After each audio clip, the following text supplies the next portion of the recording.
రహదారి ప్రమాదంలో ప్రాణాలు కోల్పోయిన ఏపీ మంత్రి నారాయణ కుమారుడు నిశిత్ నారాయణ అంత్యక్రియలు ముగిశాయి.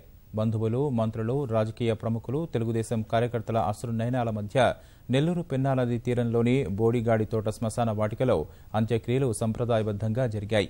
బంధువులు, ఆప్తుల కన్నీటి వీడ్కోలు మధ్య నిశిత్ భౌతిక కాయానికి తండ్రి నారాయణ అంతిమ సంస్కారాలు నిర్వహించారు.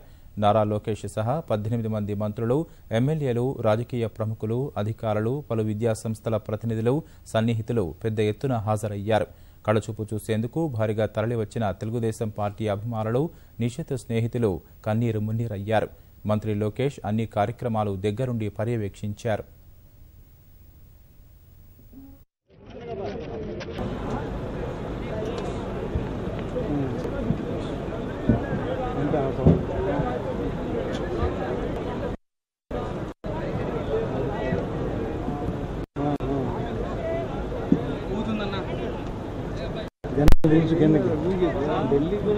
గంటలు దించు ఇంకెక్కడ మిస్ అవుతున్నా ఢిల్లీ ఫోకస్ చేస్తున్నా ఢిల్లీ తప్ప ఇంకెక్కడ లేదా అది